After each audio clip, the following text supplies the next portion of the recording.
Bonsoir à tous, bienvenue dans Stratégie militaire en direct, 17 janvier 2026.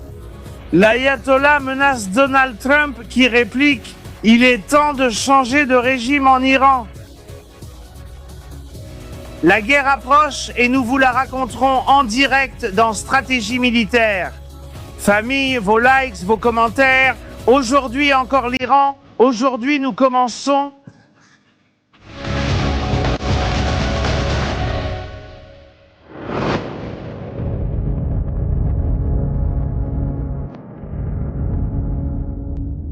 Bonsoir à tous, bienvenue sur Stratégie militaire en direct.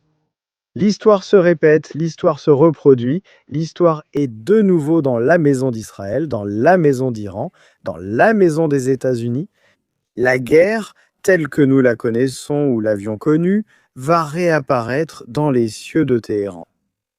À quoi est-ce que je fais référence ?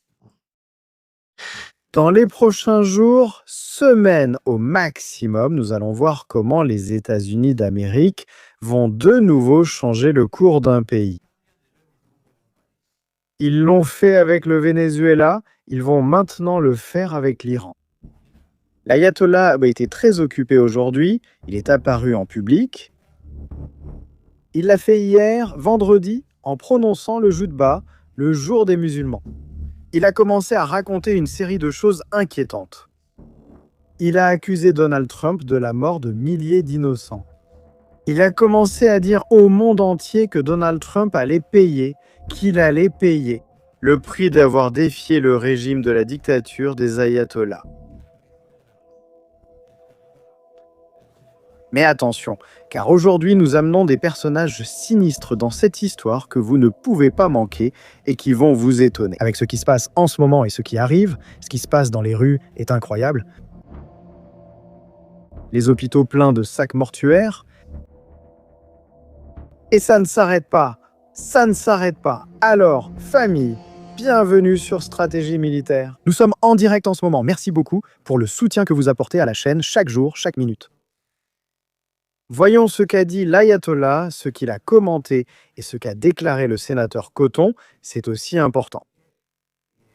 Il a expliqué ce qui va se passer avec l'Iran. Mais moi, avant cela, nous devons placer POTUS au mois de juin, le dernier jour de la guerre des 12 jours.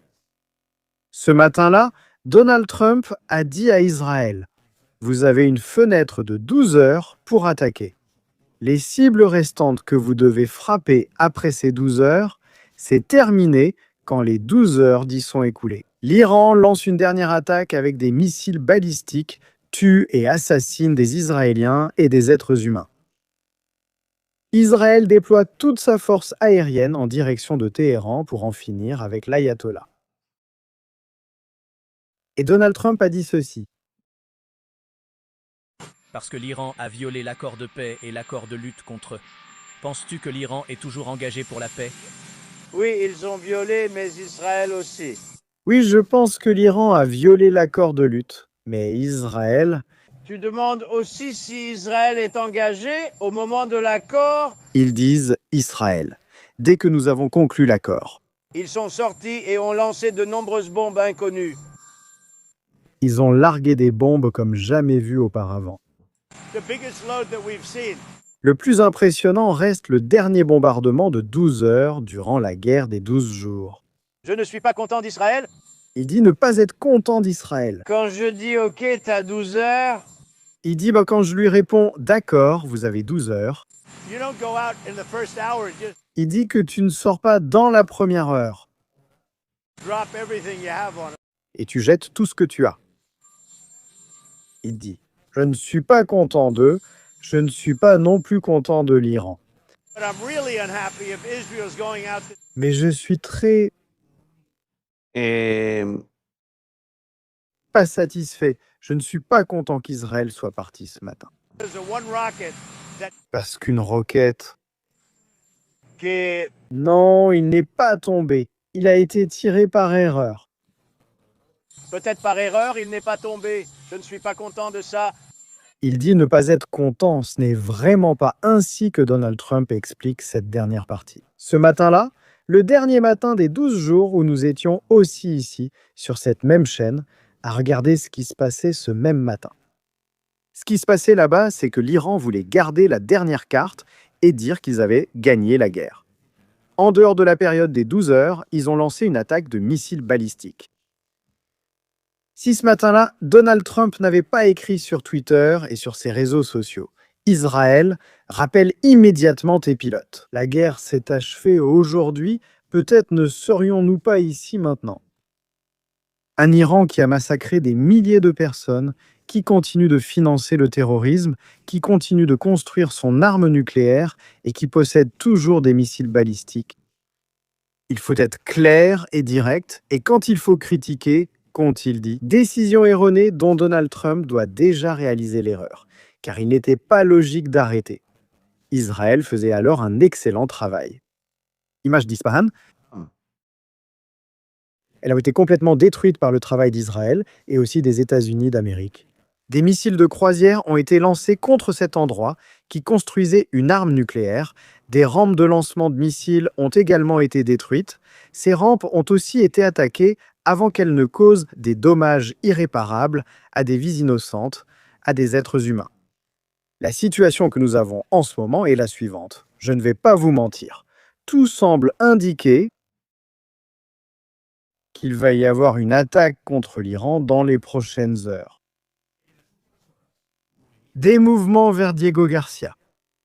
Des mouvements que nous annoncions déjà depuis plusieurs jours qui se produisaient dans le couloir atlantique vers le Moyen-Orient. Et bien sûr, il y avait des gens qui disaient « Non, il ne se passe rien, non, il n'y a rien, non, non, si, excusez-moi, si, il y a bien quelque chose. » Oui, il y a en ce moment des mouvements importants qui se produisent, qui ont lieu et qu'on ne peut pas nier. Ils sont là. Si les États-Unis, dans une semaine, quand le porte-avions arrivera, lancent une attaque, que personne ni rien ne soit surpris par ce qui va se passer. Mais aujourd'hui, en plus, précisément aujourd'hui. Au fait, le Royaume-Uni apporte aussi des choses et ils utilisent la base aérienne dont nous avons parlé l'autre jour, qui était super importante, aux Açores. De plus, une autre histoire s'ajoute. Aujourd'hui, l'ayatollah a accusé Donald Trump et déclaré qu'il devait payer, lançant ainsi une menace au dirigeant le plus puissant du monde. Directement. Et Donald Trump lui a répondu. Donald Trump lui a dit quelque chose et maintenant nous allons le voir en direct. Image en temps réel de Flight Radar. Que se passe-t-il dans le ciel? En revenant en arrière, on verrait de nombreux avions, ravitailleurs et cargos aller et venir vers les bases de la zone d'opération. Attention, le Qatar s'est aussi exprimé. Le célèbre allié inconditionnel des États-Unis, un membre de sa famille royale, a dit une véritable réalité à Donald J. Trump. Voyons s'il ouvre les yeux et se rend compte que le seul qui lui fournit une sécurité stratégique, c'est Israël, ni le Qatar, ni l'Arabie Saoudite. Pas de bêtises, voyons s'il comprend avec ça. On va le voir tout de suite. Qu'a dit l'ayatollah? Bon, nous allons le passer. Nous avons la délicatesse de le sous-titrer en espagnol pour ceux qui n'ont pas beaucoup d'intérêt à apprendre le farsi. Et les bébés sont venus? Il dit « Aujourd'hui, vous voyez comment je vais le mettre par ici. Voilà, nous sommes tenus par là. » Il dit « Aujourd'hui, on voit comment les États-Unis encerclent un pays en Amérique latine. En Amérique latine, un pays...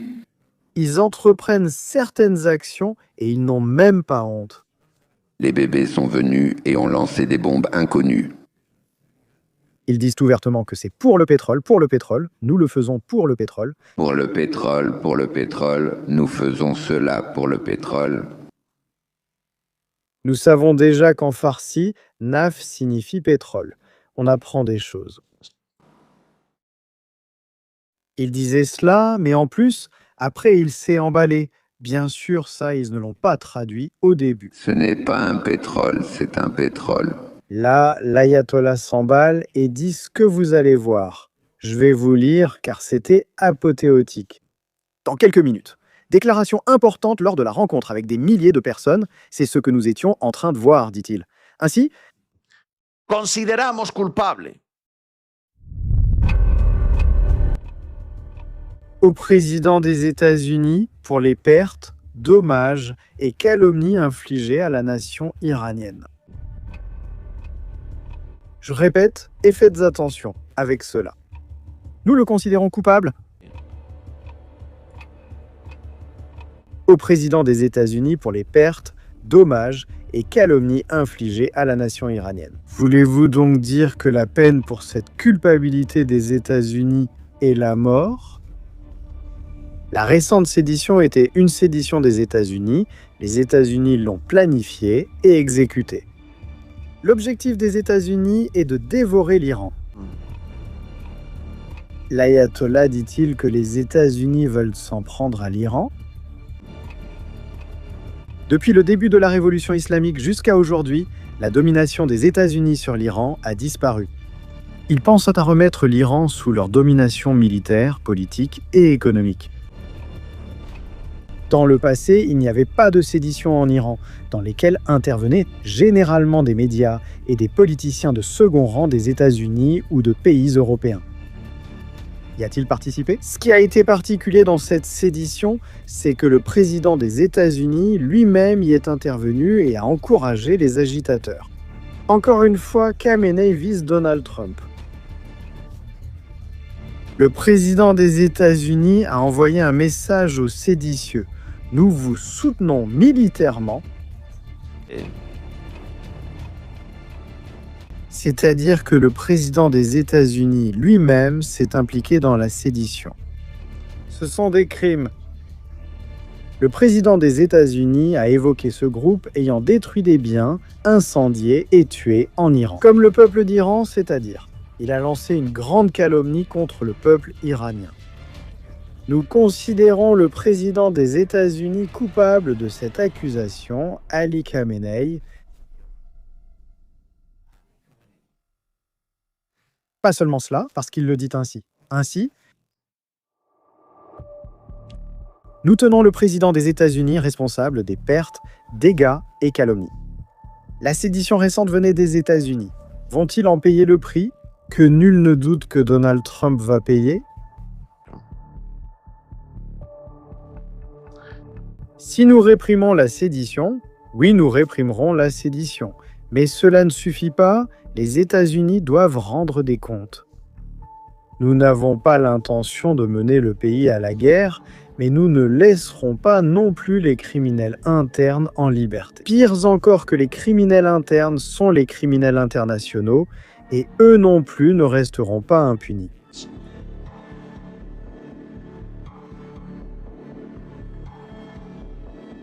Les États-Unis avaient préparé de nombreux préliminaires pour déclencher cette sédition. Cette sédition était le prélude à des actions de plus grande envergure. Le peuple d'Iran a vaincu les États-Unis le 12 janvier 2026. Le peuple d'Iran a brisé l'échine de la sédition. Les éléments ont tué plusieurs innocents, dont une fillette de 3 ans. Ils étaient armés à la fois d'armes à feu et d'armes blanches, toutes provenant de l'étranger. Les États-Unis et le régime sioniste ont commis des crimes, détruit 250 mosquées, 250 écoles et des lieux de scientifiques, endommagé l'industrie électrique, des banques et des complexes médicaux et assassiné des milliers de personnes. C'est ça ?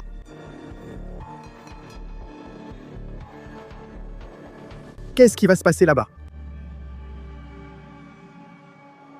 Donald Trump, il a répondu. Donald Trump a lancé la réponse à l'ayatollah. Nous sommes en direct. Famille. Cela permet de clarifier un point. L'ayatollah ne se rend pas compte de ce qui se passe dans son pays ou dans le pays qu'il a pris en otage. Il ne s'en rend pas compte. L'ayatollah accuse directement les États-Unis, menace leur sécurité nationale et celle de Donald J. Trump. Cela ne peut pas rester ainsi. Cela ne peut pas rester ainsi. Il dit que cela s'est terminé le 12. Hier, des images d'hier, il ment. Cela n'est pas terminé. Qu'est-ce qu'on va faire? Qu'est-ce qu'on va faire? En emmenant des personnes kidnappées, En ca- en emprisonnant plein de gens. Mais vous n'avez pas encore vu le meilleur, préparez-vous, car maintenant le meilleur arrive.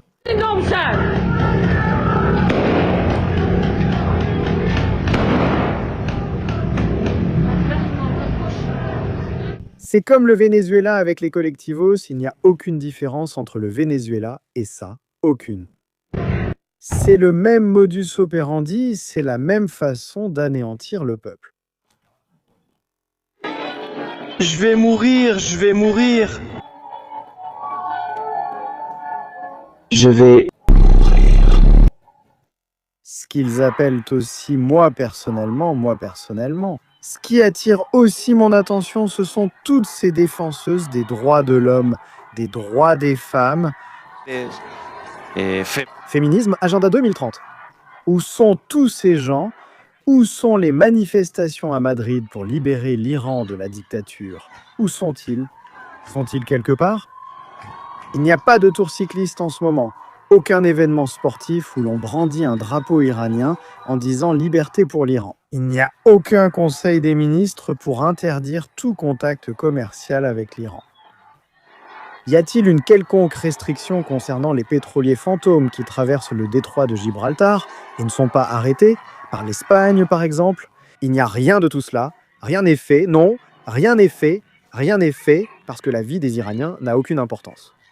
Parce que celui qui finance pour que tout le monde sorte avec le drapeau de la Palestine écrit « Free Palestine » dans les rues. Ce sont les mêmes qui paient le Hamas, et celui qui paie le Hamas, c'est l'Iran. Tu ne vas pas te rebeller contre celui qui te paie, c'est clair, c'est évident. Et il y a aussi une circonstance. Il n'y a pas les Nations Unies, il n'y a pas l'administration des Nations Unies pour les secours et la reconstruction en Iran, il n'y a pas d'organisation non gouvernementale en Iran. Qu'ils se préoccupent de la vie de millions de femmes et d'hommes pour qu'ils puissent être libres. Personne ne se soucie de cela. Puisqu'il n'y a pas d'argent, les Iraniens doivent se débrouiller, non? Qu'est-ce que ça change? Des images dantesques, elles sont dantesques comme ça. Je ne vais pas continuer avec cette vidéo parce que c'est dantesque. Pouvez-vous imaginer tout ce qui se passe? Regardez la nuit dernière. Ce n'est pas du pétrole. C'est ainsi que l'Iran contrôle les rues avec des armes à feu, en ouvrant le feu, en tirant sur des personnes. Cher. Là-bas, ça ressemble au 7 octobre, ça ressemble au rond-point d'Estérode. Quand les pick-up arrivaient, le 7 octobre, ils commençaient à tirer sur tout le monde. Il n'y a aucune différence entre ces types et ceux du Hamas. C'est pareil, ce sont des partenaires. L'Iran a entraîné le Hamas. Que personne n'oublie cela, qu'Israël ne l'oublie pas. Parmi les sujets graves de cette histoire, il y en a certains qui le sont vraiment. Donald Trump écrivait « J'ai réussi à annuler la pendaison de 800 personnes pour ce vendredi. » Bien. Les gens disaient « Attention, ils ne vont pas les exécuter, ils vont bien se comporter. » Bien sûr que oui.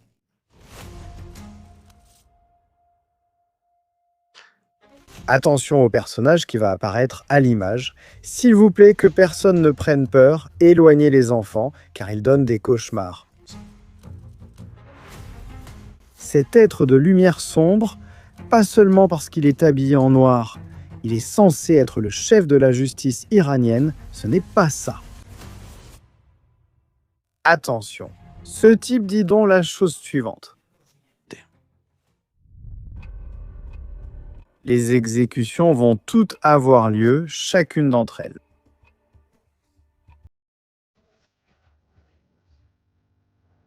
Aucun des détenus ne va survivre. Et cela n'est pas négociable. L'horloge pour la vie de milliers de personnes détenues tourne, un sablier qui arrive à moins de la moitié. Et le dernier grain est sur le point de tomber. Où nous nous dépêchons, ou ce qui va se passer en Iran nous fera honte pour le reste de notre vie.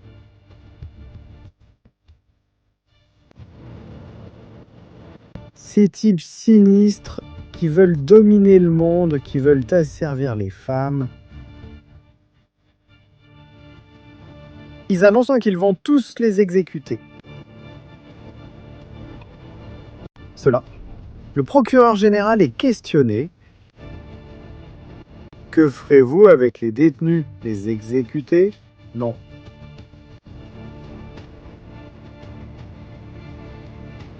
Les exécutions auront lieu comme prévu. La publication de Trump est sans fondement.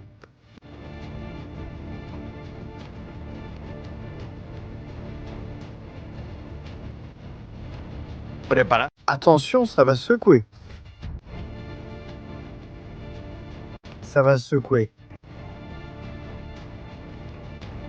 La guerre va commencer à résonner en Iran.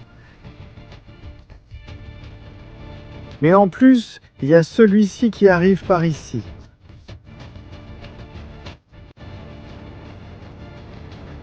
Des millions d'Iraniens sont représentés ici. 12 janvier 2026.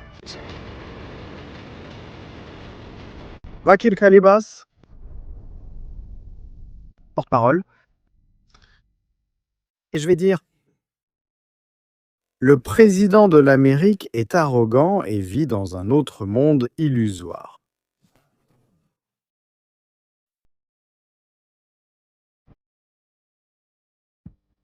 Attention, hein. Le peuple d'Iran répète à propos de notre cher Haj Qassem Soleimani. Répète ce qu'ils ont dit et ce que Qassem Soleimani a dit. Tué par un drone sur ordre de Donald Trump.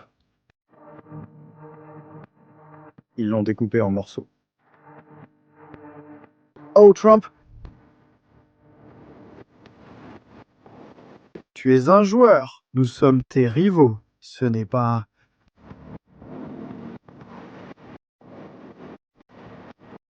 Tu as fait du commandant de la résistance un martyr. Réfléchis. Pensant que c'est la voie pour détruire la résistance. Mais de toute façon, aujourd'hui, la même doctrine de la résistance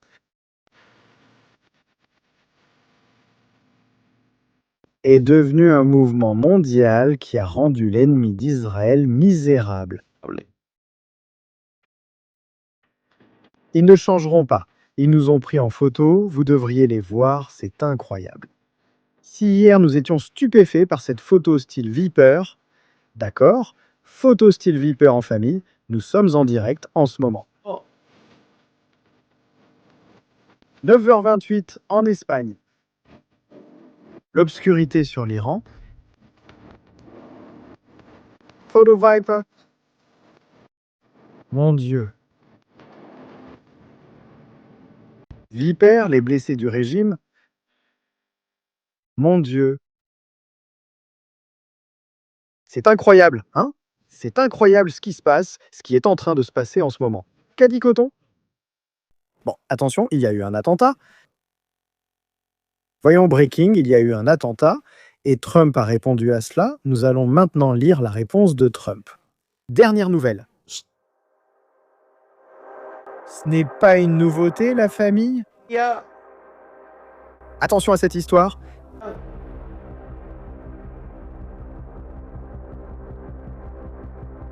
Attention à cette histoire. Dernières nouvelles. Y a-t-il eu un attentat contre des manifestants en Europe? L'un des nombreux infiltrés dans la chère Europe.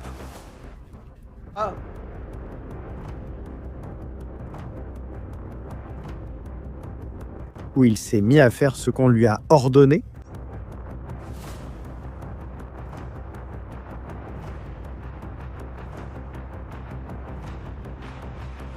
Voilà. Gabincha, Gabincha, Gabincha.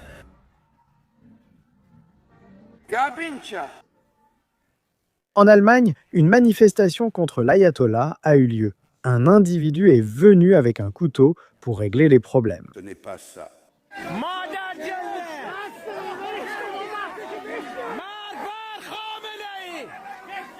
Ce n'est pas bien. L'autre crie « Mort à Khomeini ».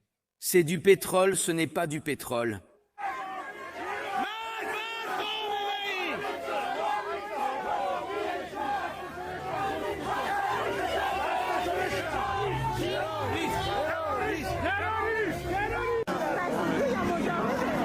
Ce n'est pas le seul, il y en a eu plusieurs, et il y en a eu plusieurs. C'est à cela que je fais référence.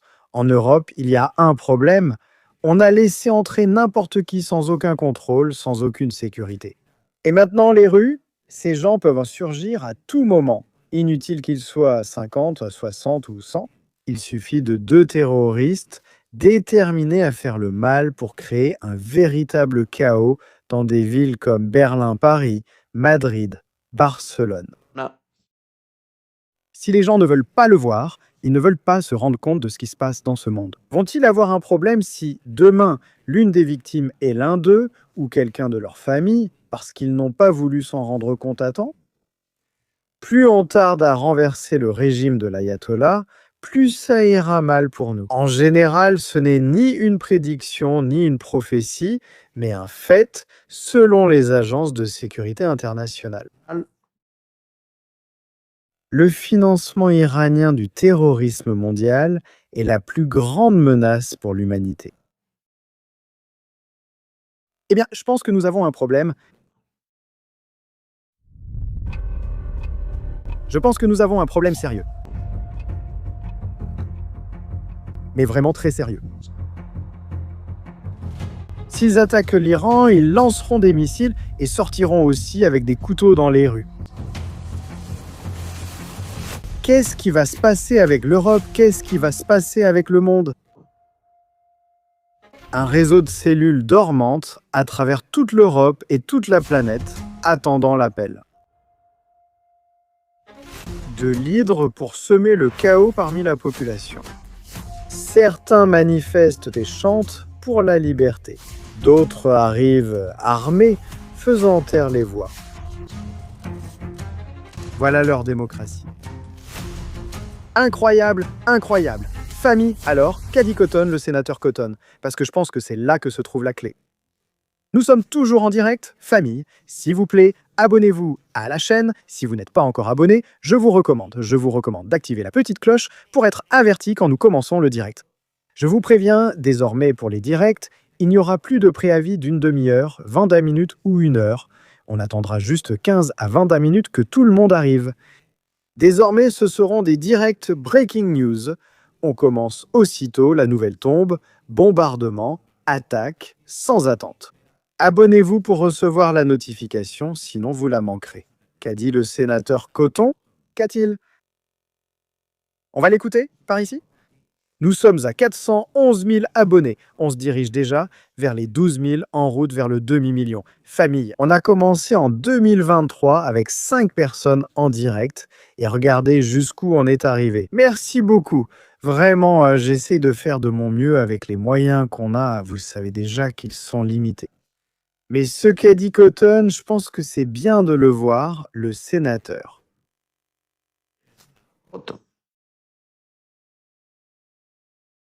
Regardons-le. Bien, Aïcha. Nos militaires prévoient toujours plusieurs options concernant l'Iran. Les militaires ont toujours prévu plusieurs options concernant l'Iran. Ce n'est pas du pétrole. Surtout à cause des menaces d'élimination pendant tant d'années. C'est une surprise. Esto no es una sorpresa. Ce n'est pas un pétrole. Steps right now, as you just mentioned, to give the president multiple options. Nous prenons les mesures appropriées pour donner au président les options. Eh bien, maintenant, il y a plusieurs options. Est-il vrai que cela ne serait pas considéré comme une attaque contre leur programme nucléaire? Ou bien il dit... Il dit que ce n'est pas vrai? Attendez, réécoutons. Un dans son programme nucléaire ou la menace pour? Est-ce vrai que cela ne serait pas comme une attaque contre son programme nucléaire? Il dit. Il part du principe qu'il va y avoir une frappe. Il dit ce ne sera pas une frappe, c'est-à-dire ce ne sera pas une attaque contre le programme nucléaire. Ce n'est pas du pétrole. Ou une opération comme celle visant à arrêter Nicolás Maduro, That this might be more wide-ranging. il dit cela pourrait avoir une portée plus large. But ultimately, what we want to do Mais au final, ce que nous allons faire, c'est mettre la pression maximale sur les ayatollahs A los ayatolás. and minimize. et minimiser les pertes civiles. Ce n'est pas du pétrole. Il dit nous avons de nombreuses options, pas seulement militaires. Pour faire ça,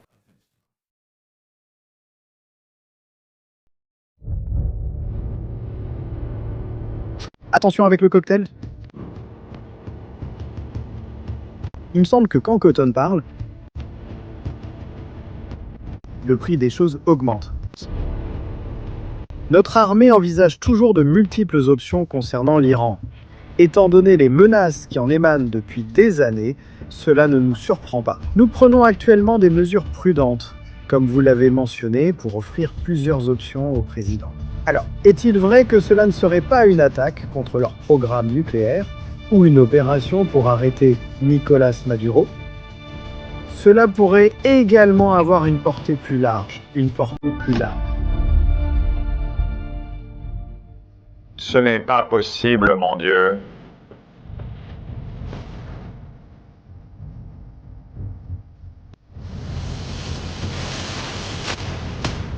Et qu'a dit Donald Trump?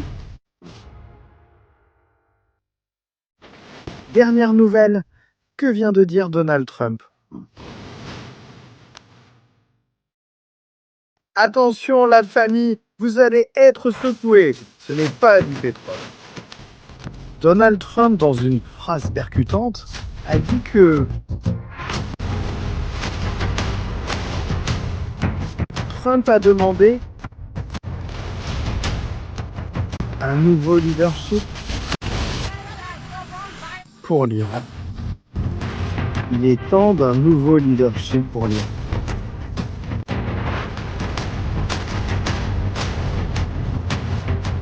Eh bien, voyons voir. Excusez-moi, Trump a dit, je répète, il est temps d'un nouveau leadership pour l'Iran. Il est temps qu'un nouveau leader gouverne en Iran. Mon Dieu, bon, ici il n'y aura pas d'opération Delta de Maduro, ici il n'y aura aucune opération du tout. Ici, ils vont arriver avec les B-52, les B-1 et les B-2, et ils vont écraser l'ayatollah. Où il sera, où apparaîtra, ils l'élimineront immédiatement, ils les feront exploser. 100%. Préparez-vous avec ça.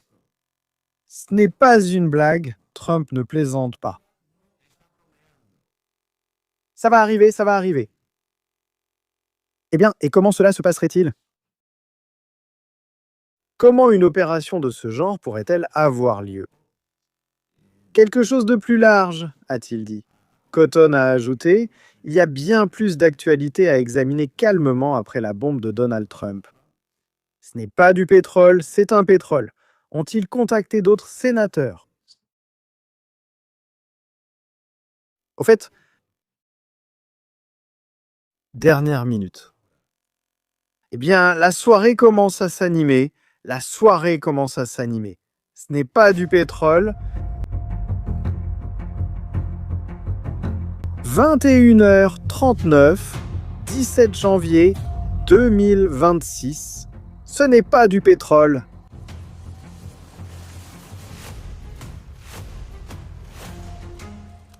Ils l'ont refait. Le chef d'Al-Qaïda, Bilal Hassan al-Jassim, lié à l'embuscade de l'État islamique, a été envoyé aux îles Vierges pour une embuscade.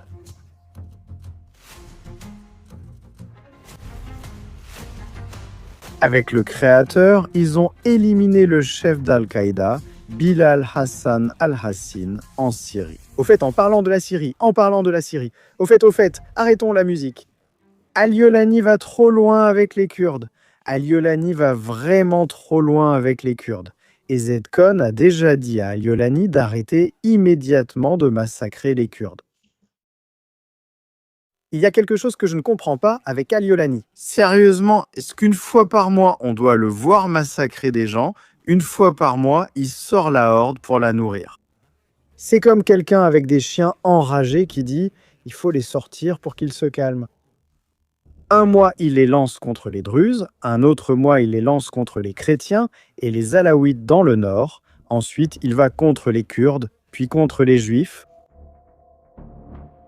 Celui qui s'est promené à la Maison-Blanche avec un parfum de Donald Trump massacre maintenant des Kurdes. Et qu'est-ce qu'on fait avec ça? Ce n'est pas du pétrole, alors Israël sait ce qu'il faut faire. Au fait, les Kurdes, de bons alliés d'Israël? Bien, cela se passe dans le nord, en Syrie, la région d'Alep, Alep, en arabe, cela se passe là-bas en ce moment. Une opération militaire soutenue par qui?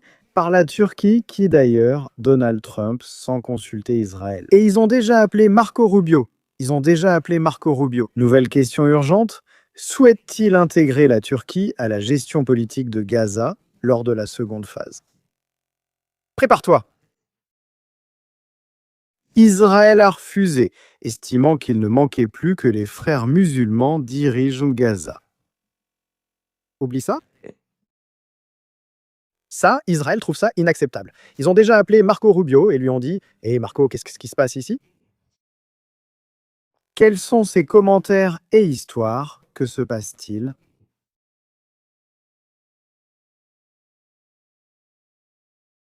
On parle maintenant d'un autre sujet. Nous avons cité les frères musulmans.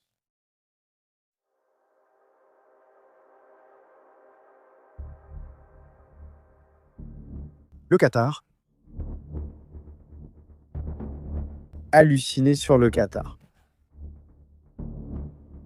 Quelqu'un de la famille royale a fait des déclarations un peu explosives, disons-le comme ça, inflammables.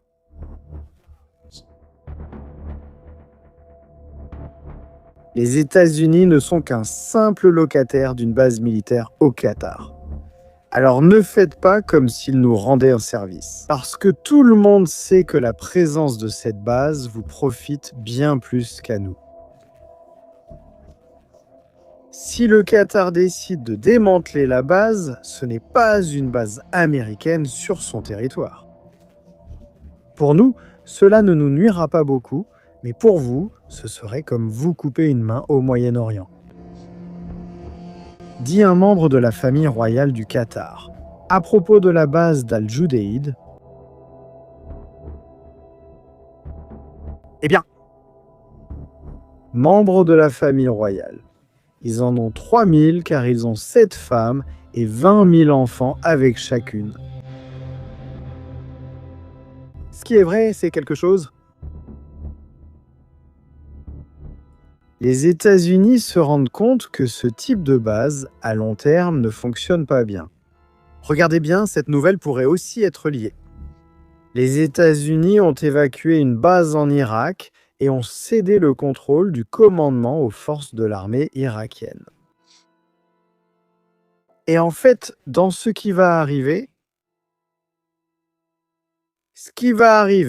Al-Judeid et toutes ses bases seront ciblées par des missiles iraniens.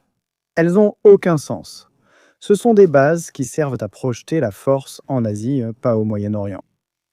Tu dois avoir des bases militaires dans des pays comme Israël. Chypre? Grèce. Ce n'est pas du pétrole, c'est un pétrole. Une réflexion, Eric Variadiri. Bien sûr, l'importance de la frontière est essentielle. Israël. Ni se te ocurra con Yola. Pardon. Eh bien, Ahmed Al-Shahara, qui veut maintenant se faire appeler ainsi ici, a déjà changé son cri de guerre. C'est-à-dire, ce sont des bases, en regardant la carte comme ça, en regardant la carte par ici.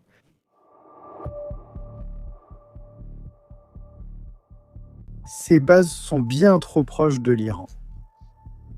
L'espoir de survivre à une attaque de saturation de missiles n'a aucun sens.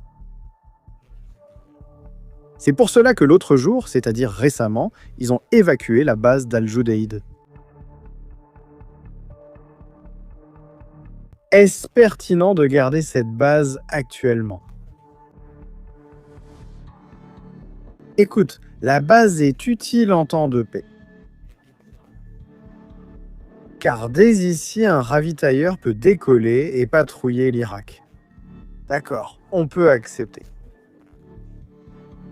Mais en cas de guerre avec l'Iran, cette base pourrait être rasée. C'est la réalité, il faut être réaliste à ce sujet. Lors de la guerre des 12 jours, ils ont tiré 21 missiles, un seul est tombé, donc cette base n'a aucun sens.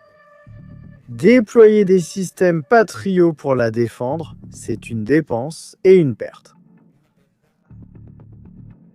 Bonne capacité défensive, pourquoi? Parce que tu emmènes ces batteries patriotes en Israël? Tu renforces davantage la protection et la sécurité de l'espace aérien d'Israël. Et tu renforces ton anneau de sécurité dans l'essentiel de cette histoire. Mais placer des missiles anti-aériens dans les bases du nord de l'Irak, au Koweït, au Qatar, c'est symbolique, ça ne sert à rien. Je pense que c'est pourquoi les États-Unis ont envoyé du personnel sur la base de Djibouti. Il y a en ce moment une alliée, nous attendons les images satellites actualisées pour voir ce qui s'y passe. Bien sûr, c'est que ces types, quand ils commencent à lancer ces missiles, ceux qu'ils ont à courte et moyenne portée, tu ne peux pas les arrêter. C'est une pluie complète, il n'y a pas assez de missiles pour intercepter ces missiles. Cela ne garantit pas non plus totalement la destruction, surtout si tu regroupes toute ta défense anti-aérienne en un seul endroit comme Israël. Israël sera attaqué quoi qu'il arrive, peu importe les circonstances. Israël sera bombardé parce qu'ils sont fous et veulent le détruire. Ils l'ont juré, ils l'ont même juré à plusieurs reprises. Même si ceux qui le jurent meurent, comme les deux dans la camionnette touchée par un missile israélien venu du ciel. Salami et Salizadeh, ces deux sinistres personnages, c'est déjà fini pour eux. Caput, comme dit Jotard entre guillemets, j'aime bien cette expression, caput. Bien sûr, mais le problème n'est pas là. C'est-à-dire, tu peux te débarrasser de ces deux-là, mais le problème reste toujours présent. Il y en aura encore deux autres qui viendront après, puis encore deux autres, encore et encore. Soit tu mets fin à tout le régime, soit ça ne s'arrêtera jamais. Tu dois t'en prendre à l'ayatollah, tu dois t'en prendre à l'ayatollah, tu dois t'en prendre à Arachi, à... Ézéchias attaque-les tous. Sinon, il t'arrive ça, il te lance une attaque quand tu t'y attends le moins. Et pour l'instant, regardez, ils sont en train de... Disons intelligents, car ils savent qu'une attaque surprise contre Israël avec des missiles balistiques. La réponse d'Israël, quand les flammes et les incendies seront éteints, sera de décoller tout ce qu'ils ont ou de lancer tout ce qu'ils ont et de raser complètement l'Iran. Ils réfléchissent en bien, mais cela ne signifie pas qu'ils ne le lanceront pas. Lorsqu'ils verront l'ayatollah partir ou le régime tomber, ils n'y penseront pas. C'est pour cela que je pense qu'Israël s'est arrêté l'autre jour. A freiné à 3 et lui a dit « Attends, nous allons déployer plus de défense anti-aérienne, des porte-avions et des destroyers Harley Burke, avec les systèmes Aegis, les SM-6 et tous ces missiles pour abattre les missiles balistiques. Nous allons nous protéger par responsabilité au cas où il arriverait quelque chose. » Mais il ne reste qu'une semaine, Et que c'est là, juste au coin de la rue, c'est simplement là, au coin de la rue. Et ils vont tous tomber complètement. C'est trop.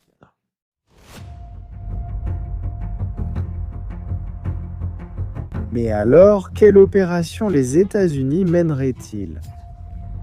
Eh bien, en écoutant ce qu'a dit Coton. Ce serait une campagne aérienne pour détruire les silos de missiles, les rampes de lancement, les bases de la garde révolutionnaire et le joyau, la couronne. Faire exploser l'ayatollah, faire exploser... aussi clairement, comme ça, clairement l'ayatollah. Il se peut que ce soit son dernier vendredi de discours. Peut-être est-ce la dernière fois, peut-être a-t-il donné le sermon.